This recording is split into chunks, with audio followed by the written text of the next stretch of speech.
Bible ਵਿੱਚ ਸਵਰਗ ਅਤੇ ਧਰਤੀ ਨਾਲ ਸੰਬੰਧਿਤ ਵਿਚਾਰ ਪਰਮੇਸ਼ਵਰ ਦੇ ਨਿਵਾਸ ਸਥਾਨ ਅਤੇ ਸਾਡੇ ਨਿਵਾਸ ਸਥਾਨ ਦੇ ਬਾਰੇ ਗੱਲ ਕਰਨ ਦੇ ਤਰੀਕੇ ਹਨ।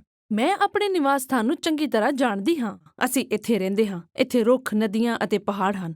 ਪਰ ਪਰਮੇਸ਼ਵਰ ਦੇ ਨਿਵਾਸ ਸਥਾਨ ਬਾਰੇ ਮੇਰੀ ਸਮਝ ਥੋੜੀ ਧੁੰਦਲੀ ਹੈ। ਸਾਨੂੰ ਬਾਈਬਲ ਤੋਂ ਇਸ ਬਾਰੇ ਕੁਝ ਚਿੱਤਰ ਪ੍ਰਾਪਤ ਹੁੰਦੇ ਹਨ, ਜਿਸ ਸਹਾਇਤਾ ਤੋਂ ਅਸੀਂ ਪਰਮੇਸ਼ਵਰ ਦੇ ਨਿਵਾਸ ਸਥਾਨ ਨੂੰ ਸਮਝ ਸਕਦੇ ਹਾਂ, ਜੋ ਮੂਲ ਰੂਪ ਵਿੱਚ ਸਾਡੀ ਸਮਝ ਤੋਂ ਪਰੇ ਹੈ। ਤਾਂ ਫਿਰ ਇਹ ਦੋਵੇਂ ਵੱਖ-ਵੱਖ ਕਿਸਮ ਦੇ ਨਿਵਾਸ ਸਥਾਨ ਹਨ। ਹਾਂ, ਇਹਨਾਂ ਦੋਵਾਂ ਦਾ ਸਰੂਪ ਤਾਂ ਵੱਖਰਾ ਹੈ, ਪਰ ਇੱਥੇ ਦਿਲਚਸਪ ਗੱਲ ਇਹ ਹੈ ਕਿ ਬਾਈਬਲ ਦੇ ਵਿੱਚ ਇਹ ਦੋਵੇਂ ਸਥਾਨ ਸਦਾ ਵੱਖਰੇ ਨਹੀਂ ਹਨ।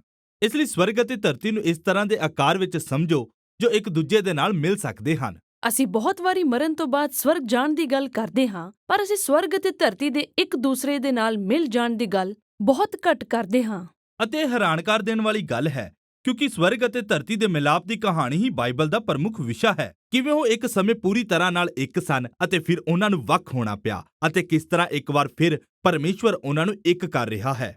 ਤਾਂ ਆਓ ਸ਼ੁਰੂਆਤ ਵੱਲ ਚੱਲਦੇ ਹਾਂ, ਜਿੱਥੇ ਸਵਰਗ ਅਤੇ ਧਰਤੀ ਪੂਰੀ ਤਰ੍ਹਾਂ ਇੱਕ ਦੂਸਰੇ ਨਾਲ ਮਿਲੇ ਹੋਏ ਹਨ। ਹਾਂ, ਬਾਈਬਲ ਵਿੱਚ ਅਦਨ ਦੇ ਬਾਗ ਦਾ ਵਰਣਨ ਇਸੇ ਤਰ੍ਹਾਂ ਹੀ ਕੀਤਾ ਗਿਆ ਹੈ। ਇਹ ਅਜਿਹਾ ਸਥਾਨ ਹੈ ਜਿੱਥੇ ਪਰਮੇਸ਼ਵਰ ਅਤੇ ਮਨੁੱਖ ਸੰਪੂਰਨ ਤੌਰ ਤੇ ਇਕੱਠੇ ਰਹਿੰਦੇ ਸਨ ਅਤੇ ਉਹਨਾਂ ਵਿੱਚ ਕੋਈ ਜੁਦਾਈ ਨਹੀਂ ਸੀ। ਅਤੇ ਫਿਰ ਮਨੁੱਖ ਪਰਮੇਸ਼ਵਰ ਦੇ ਨਾਲ ਵਾਧੇ ਹੋਏ ਸੁੰਦਰ ਸੰਸਾਰ ਦਾ ਨਿਰਮਾਣ ਕਰਨ ਅਤੇ ਹੋਰ ਚੀਜ਼ਾਂ ਵਿੱਚ ਵੀ ਭਾਗੀਦਾਰ ਹੁੰਦਾ ਹੈ। ਪਰ ਮਨੁੱਖਾਂ ਦੇ ਤੌਰ ਤੇ ਅਸੀਂ ਚੀਜ਼ਾਂ ਨੂੰ ਅਲੱਗ ਤਰੀਕੇ ਨਾਲ ਕਰਨਾ ਚਾਹੁੰਦੇ ਸੀ। ਅਸੀਂ ਪਰਮੇਸ਼ਵਰ ਨੂੰ ਬਾਹਰ ਰੱਖਣਾ ਚਾਹੁੰਦੇ ਸੀ ਅਤੇ ਅਸੀਂ ਉਸ ਤੋਂ ਵੱਖਰਾ ਸੰਸਾਰ ਬਣਾਉਣਾ ਚਾਹੁੰਦੇ ਸੀ। ਹਾਂ, ਇਸ ਤਰ੍ਹਾਂ ਹੁਣ ਸਾਡੇ ਕੋਲ ਦੋ ਅਲੱਗ ਸਥਾਨ ਹਨ, ਅਤੇ ਅਸਲ ਵਿੱਚ ਬਾਈਬਲ ਇਹਨਾਂ ਦੋ ਸਥਾਨਾਂ ਬਾਰੇ ਸਪਸ਼ਟ ਅੰਤਰ ਵਿਖਾਉਣ ਦੇ ਲਈ ਵੱਖ-ਵੱਖ ਤਰ੍ਹਾਂ ਦੇ ਸ਼ਬਦਾਂ ਅਤੇ ਵਾਕਾਂ ਦੀ ਵਰਤੋਂ ਕਰਦੀ ਹੈ। ਤੁਸੀਂ ਕਿਹਾ ਸੀ ਕਿ ਇਹ ਦੋਵੇਂ ਸਥਾਨ ਇੱਕ ਦੂਜੇ ਨਾਲ ਮਿਲ ਵੀ ਸਕਦੇ ਹਨ, ਇਸ ਲਈ ਜਰਾ ਸਮਝਾਓ ਕਿ ਇਹ ਕਿਵੇਂ ਹੋ ਸਕਦਾ ਹੈ। ਹਾਂ, ਇੱਥੇ ਸਾਨੂੰ ਹੁਣ ਹੈਕਲਾਂ ਦੀ ਗੱਲ ਸ਼ੁਰੂ ਕਰਨੀ ਹੋਵੇਗੀ, ਕਿਉਂਕਿ ਬਾਈਬਲ ਦੇ ਸੰਸਾਰ ਵਿੱਚ ਤੁਸੀਂ ਹੈਕਲ ਵਿੱਚ ਜਾ ਕੇ ਪਰਮੇਸ਼ਵਰ ਦੀ ਹਜ਼ੂਰੀ ਦਾ ਅਨੁਭਵ ਕਰ ਸਕਦੇ ਹੋ। ਇੱਥੇ ਹੀ ਸਵਰਗ ਅਤੇ ਧਰਤੀ ਇੱਕ ਦੂਸਰੇ ਦੇ ਨਾਲ ਮਿਲ ਜਾਂਦੇ ਹਨ। ਹੁਣ ਬਾਈਬਲ ਵਿੱਚ ਦੋ ਤਰ੍ਹਾਂ ਦੀਆਂ ਹੈਕਲਾਂ ਦਾ ਵਰਣਨ ਹੈ। ਇੱਕ ਤਾਂ ਮਿਲਾਪ ਦਾ ਤੰਬੂ ਹੈ, ਜਿਸ ਨੂੰ ਮੂਸਾ ਨੇ ਬਣਾਇਆ ਸੀ, ਅਤੇ ਦੂਸਰਾ ਉਹ ਵਿਸ਼ਾਲ ਭਵਨ ਸੀ ਜਿਸ ਦਾ ਨਿਰਮਾਣ ਸੁਲੇਮਾਨ ਨੇ ਕੀਤਾ ਸੀ। ਅਤੇ ਇਹਨਾਂ ਹੈਕਲਾਂ ਨੂੰ ਫਲਦਾਰ ਰੁੱਖਾਂ ਅਤੇ ਫੁੱਲਾਂ ਅਤੇ ਸਵਰਗ ਦੂਤਾਂ ਦੇ ਚਿੱਤਰਾਂ ਨਾਲ ਅਤੇ ਅਨੇਕ ਪ੍ਰਕਾਰ ਦੇ ਸੋਨੇ ਅਤੇ ਬਹੁਮੁੱਲੇ ਰਤਨਾਂ ਨਾਲ ਸਜਾਇਆ ਗਿਆ ਸੀ।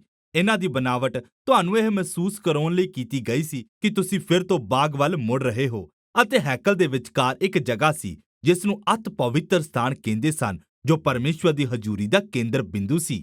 ਹੁਣ ਅਸੀਂ ਫਿਰ ਤੋਂ ਜਾ ਕੇ ਪਰਮੇਸ਼ਵਰ ਦੇ ਨਾਲ ਰਹਿ ਸਕਦੇ ਹਾਂ। ਪਰ ਇੰਨੀ ਜਲਦੀ ਨਹੀਂ, ਕਿਉਂਕਿ ਹੈਕਲ ਇੱਕ ਮੁਸ਼ਕਲ ਵੀ ਪੈਦਾ ਕਰਦੀ ਹੈ। ਪਰਮੇਸ਼ਵਰ ਦਾ ਨਿਵਾਸ ਸਥਾਨ ਉਸ ਦੀ ਹਜ਼ੂਰੀ ਅਤੇ ਭਲਾਈ ਅਤੇ ਨਿਆਂ ਅਤੇ ਸੁੰਦਰਤਾ ਨਾਲ ਭਰਪੂਰ ਹੈ, ਪਰ ਮਨੁੱਖ ਦਾ ਨਿਵਾਸ ਸਥਾਨ ਪਾਪ ਅਤੇ ਅਨਿਆਂ ਅਤੇ ਉਸ ਤੋਂ ਪੈਦਾ ਹੋਣ ਵਾਲੀ ਬਦਸੂਰਤੀ ਨਾਲ ਭਰਿਆ ਹੋਇਆ ਹੈ। ਇਸ ਲਈ ਜਦੋਂ ਇਹਨਾਂ ਦੋਵਾਂ ਨਿਵਾਸ ਸਥਾਨਾਂ ਦੇ ਵਿਚਕਾਰ ਇੰਨੇ ਵੱਖਰੇਵੇਂ ਅਤੇ ਵਿਰੋਧ ਹਨ, ਤਾਂ ਇਹ ਦੋਵੇਂ ਇੱਕ ਦੂਸਰੇ ਨਾਲ ਕਿਵੇਂ ਮਿਲ ਸਕਦੇ ਹਨ? ਪਰ ਇਸ ਦਾ ਹੱਲ ਪਸ਼ੂ ਬਲੀਦਾਨ ਦੁਆਰਾ ਕੱਢਿਆ ਗਿਆ। ਹਾਂ, ਇਹ ਤਾਂ ਅਜੀਬ ਗੱਲ ਹੈ। ਪਸ਼ੂ ਬਲੀਦਾਨਾਂ ਦਾ ਇਸ ਨਾਲ ਕੀ ਸੰਬੰਧ ਹੈ? ਹਾਂ, ਪਰ ਇੱਥੇ ਮੰਨਣਾ ਇਹ ਹੈ ਕਿ ਜਦੋਂ ਇਹ ਪਸ਼ੂ ਸਾਡੇ ਬਦਲੇ ਮਾਰੇ ਜਾਂਦੇ ਹਨ, ਤਾਂ ਉਸ ਪਸ਼ੂ ਦੇ ਬਲੀਦਾਨ ਕਿਸੇ ਤਰ੍ਹਾਂ ਤੁਹਾਡੇ ਪਾਪਾਂ ਨੂੰ ਮਿਟਾ ਦਿੰਦੇ ਹਨ। ਅਤੇ ਇਹ ਕਹਿ ਸਕਦੇ ਹਾਂ ਕਿ ਇਸ ਤਰ੍ਹਾਂ ਇੱਕ ਸ਼ੁੱਧ ਸਥਾਨ ਤਿਆਰ ਹੋ ਜਾਂਦਾ ਸੀ, ਜਿੱਥੇ ਤੁਸੀਂ ਹੈਕਲ ਜਾਣ ਅਤੇ ਪਰਮੇਸ਼ਵਰ ਦੀ ਹਜ਼ੂਰੀ ਵਿੱਚ ਆਉਣ ਦੇ ਲਈ ਆਜ਼ਾਦ ਹੋ। ਠੀਕ ਹੈ, ਜੇਕਰ ਮੈਂ ਯਰੂਸ਼ਲਮ ਵਿੱਚ ਰਹਿਣ ਵਾਲਾ ਇਸਰਾਏਲੀ ਹਾਂ, ਤਾਂ ਮੇਰੇ ਲਈ ਆਸਾਨ ਹੋ ਸਕਦਾ ਹੈ ਕਿ ਮੈਂ ਪਰਮੇਸ਼ਵਰ ਦੀ ਹਜ਼ੂਰੀ ਵਿੱਚ ਆ ਸਕਾਂ। ਪਰ ਤੁਸੀਂ ਤਾਂ ਕਿਹਾ ਸੀ ਕਿ ਬਾਈਬਲ ਸਵਰਗ ਅਤੇ ਧਰਤੀ ਦੇ ਦੁਬਾਰਾ ਮਿਲਾਪ ਦੀ ਕਹਾਣੀ ਹੈ।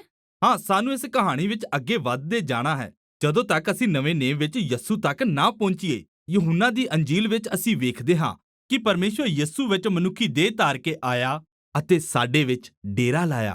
ਹੁਣ ਇੱਥੇ ਡੇਰਾ ਸ਼ਬਦ ਅਸਲ ਵਿੱਚ ਉਤਸੁਕਤਾ ਭਰਿਆ ਹੈ। ਇਸ ਦਾ ਸ਼ਬਦੀ ਅਰਥ ਹੈ ਕਿ ਉਸਨੇ ਸਾਡੇ ਵਿਚਕਾਰ ਆਪਣਾ ਤੰਬੂ ਸਥਾਪਿਤ ਕੀਤਾ।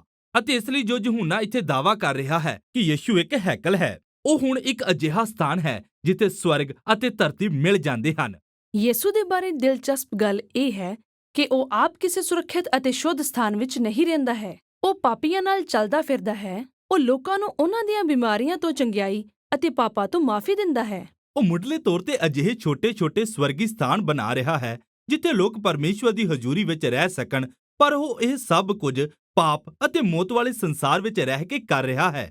ਅਤੇ ਉਹ ਸਭ ਲੋਕਾਂ ਨੂੰ ਦੱਸਦਾ ਹੈ ਕਿ ਸਵਰਗ ਦਾ ਰਾਜ ਨੇੜੇ ਆਇਆ ਹੈ। ਅਤੇ ਉਸਨੇ ਆਪਣੇ ਚੇਲਿਆਂ ਨੂੰ ਕਿਹਾ ਕਿ ਉਹ ਲਗਾਤਾਰ ਪ੍ਰਾਰਥਨਾ ਕਰਨ ਕਿ ਪਰਮੇਸ਼ਵਰ ਦਾ ਰਾਜ ਆਵੇ ਅਤੇ ਉਸ ਦੀ ਮਰਜ਼ੀ ਜਿਵੇਂ ਸਵਰਗ ਵਿੱਚ ਪੂਰੀ ਹੁੰਦੀ ਹੈ, ਧਰਤੀ ਤੇ ਵੀ ਹੋਵੇ। ਪਰ ਬਹੁਤ ਸਾਰੇ ਲੋਕਾਂ ਨੂੰ ਯਿਸੂ ਤੋਂ ਖਤਰਾ ਮਹਿਸੂਸ ਹੋਇਆ ਅਤੇ ਉਹਨਾਂ ਉਸ ਨੂੰ ਮਾਰ ਸੁੱਟਿਆ, ਜਿਸ ਤੋਂ ਅਜਿਹਾ ਜਾਪਦਾ ਸੀ ਕਿ ਉਸ ਦੀ ਸਵਰਗ ਤੇ ਧਰਤੀ ਨੂੰ ਮਿਲਾਉਣ ਵਾਲੀ ਸਾਰੀ ਯੋਜਨਾ ਵਿਅਰਥ ਹੋ ਗਈ ਹੈ। ਪਰ ਸਾਨੂੰ ਉਸ ਦੀ ਪਹਿਲੀ ਉਸ ਕਹਾਣੀ ਵੱਲ ਮੁੜ ਵਾਪਸ ਜਾਣਾ ਹੋਵੇਗਾ, ਜਿੱਥੇ ਯਹੂਨਾ ਬਪਤਿਸਮਾ ਦੇਣ ਵਾਲੇ ਨੇ ਯਿਸੂ ਨੂੰ ਦੇਖ ਕੇ ਕਿਹਾ, ਵੇਖੋ ਪਰਮੇਸ਼ਵਰ ਦਾ ਲੇਲਾ ਜਿਹੜਾ ਜਗਤ ਦਾ ਪਾਪ ਚੁੱਕ ਲੈ ਜਾਂਦਾ ਹੈ। ਤਾਂ ਯਿਸੂ ਦੀ ਚਰਚਾ ਕੇਵਲ ਹੈਕਲ ਦੇ ਰੂਪ ਵਿੱਚ ਹੀ ਨਹੀਂ ਕੀਤੀ ਗਈ, ਉਸ ਨੂੰ ਹੈਕਲ ਵਿੱਚ ਚੜਾਏ ਜਾਣ ਵਾਲੇ ਬਲੀਦਾਨ ਦੇ ਰੂਪ ਵਜੋਂ ਵੀ ਦੱਸਿਆ ਗਿਆ ਹੈ। ਹਾਂ, ਇਸ ਲਈ ਸਲੀਬ ਉਹ ਜਗ੍ਹਾ ਹੈ ਜਿੱਥੇ ਯਿਸੂ ਪਾਪ ਨੂੰ ਮਿਟਾ ਕੇ ਇੱਕ ਅਜਿਹਾ ਸ਼ੁੱਧ ਸਥਾਨ ਸਥਾਪਿਤ ਕਰਦਾ ਹੈ ਜੋ ਪਸ਼ੂ ਬਲੀਦਾਨਾਂ ਦੇ ਵਾਂਗ ਸੀਮਿਤ ਨਹੀਂ ਹੈ। ਯਿਸੂ ਦੇ ਬਲੀਦਾਨ ਅੰਦਰ ਅਜਿਹੀ ਤਾਕਤ ਹੈ ਕਿ ਉਹ ਫੈਲਦਾ ਜਾਏ ਅਤੇ ਸਵਰਗ ਅਤੇ ਧਰਤੀ ਦਾ ਫਿਰ ਤੋਂ ਜ਼ਿਆਦਾ ਮਿਲਾਪ ਕਰਵਾ ਸਕੇ। ਅਤੇ ਇਹ ਸਭ ਤਾਂ ਚੰਗੀ ਗੱਲ ਹੈ, ਪਰ ਇਸ ਤੋਂ ਮੇਰੇ ਮਨ ਅੰਦਰ ਇੱਕ ਵੱਡਾ ਸਵਾਲ ਉੱਠਦਾ ਹੈ, ਜੋ ਇਹ ਹੈ ਕਿ ਜਦੋਂ ਮੈਂ ਮਰਾਂਗੀ ਤਾਂ ਮੇਰਾ ਕੀ ਹੋਵੇਗਾ? ਕੀ ਮੈਂ ਸਿੱਧਾ ਉੱਡ ਕੇ ਪਰਮੇਸ਼ਵਰ ਦੇ ਨਿਵਾਸ ਸਥਾਨ ਅੰਦਰ ਯਿਸੂ ਦੇ ਕੋਲ ਪਹੁੰਚਾਂਗੀ? ਨਵੇਂ ਨਿਯਮ ਵਿੱਚ ਕੁਝ ਜਗ੍ਹਾ ਲਿਖਿਆ ਹੈ ਕਿ ਮਸੀਹ ਲੋਕ ਮਰਨ ਤੋਂ ਬਾਅਦ ਯਿਸੂ ਕੋਲ ਸਵਰਗ ਵਿੱਚ ਹੋਣਗੇ, ਪਰ ਇਹ ਬਾਈਬਲ ਦੀ ਕਹਾਣੀ ਦਾ ਕੇਂਦਰ ਬਿੰਦੂ ਨਹੀਂ ਹੈ। ਕਹਾਣੀ ਇਸ ਗੱਲ ਉੱਤੇ ਕੇਂਦਰਿਤ ਹੈ ਕਿ ਕਿਵੇਂ ਯਿਸੂ ਦੁਆਰਾ ਫਿਰ ਤੋਂ ਸਵਰਗ ਅਤੇ ਧਰਤੀ ਦਾ ਦੁਬਾਰਾ ਮਿਲਾਪ ਹੋ ਰਿਹਾ ਹੈ, ਅਤੇ ਇੱਕ ਦਿਨ ਜਦੋਂ ਉਹ ਦੁਬਾਰਾ ਆਵੇਗਾ ਤਾਂ ਇਹ ਮਿਲਾਪ ਮੁਕੰਮਲ ਹੋ ਜਾਵੇਗਾ।